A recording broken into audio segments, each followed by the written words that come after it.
Tonight is a particular honor for me because, let's face it, my presence on this stage is pretty unlikely. My father was a foreign student, born and raised in a small village in Kenya. Through hard work and perseverance, my father got a scholarship to study in a magical place, America, that shone as a beacon of freedom and opportunity to so many who had come before. While studying here, my father met my mother. She was born in a town on the other side of the world, in Kansas. My parents shared not only an improbable love, they shared an abiding faith in the possibilities of this nation. They would give me an African name, Barack, or Blessed, believing that in a tolerant America, your name is no barrier to success.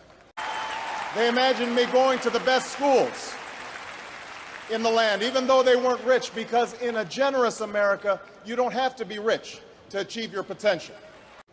I stand here knowing that my story is part of the larger American story, that I owe a debt to all of those who came before me, and that in no other country on earth is my story even possible.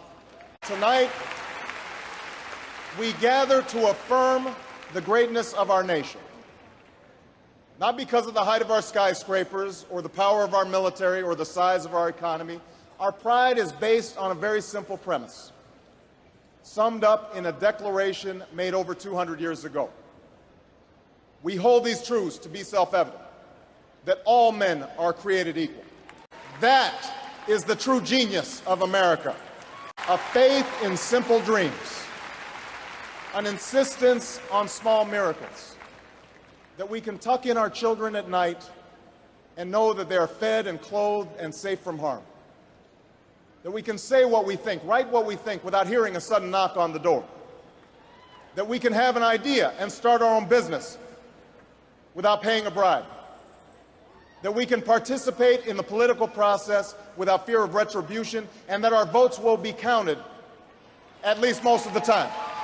If there is a child on the south side of Chicago who can't read, that matters to me even if it's not my child.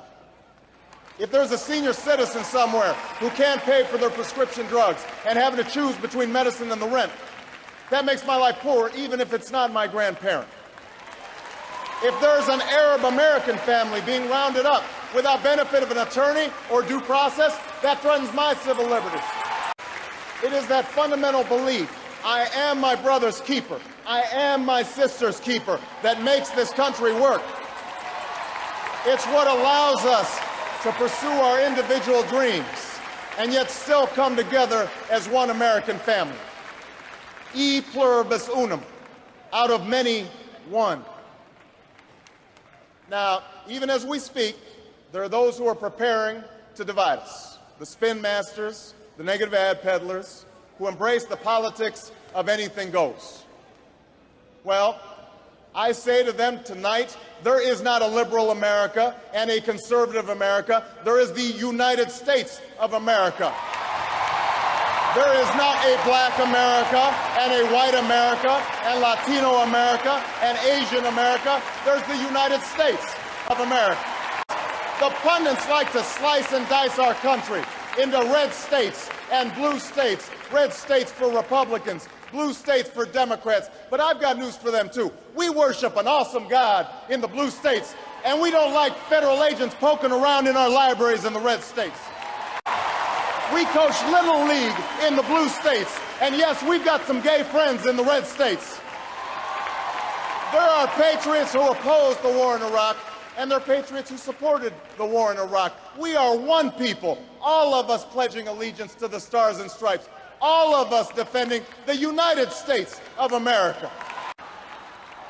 Do we participate in a politics of cynicism, or do we participate in a politics of hope? It's the hope of slaves sitting around a fire singing freedom songs, the hope of immigrants setting out for distant shores, the hope of a young naval lieutenant bravely patrolling the Mekong Delta, the hope of a mill worker's son who dares to defy the odds, the hope of a skinny kid with a funny name who believes that America has a place for him too. Hope in the face of difficulty, hope in the face of uncertainty, the audacity of hope In the end, that is God's greatest gift to us, the bedrock of this nation, a belief in things not seen, a belief that there are better days ahead.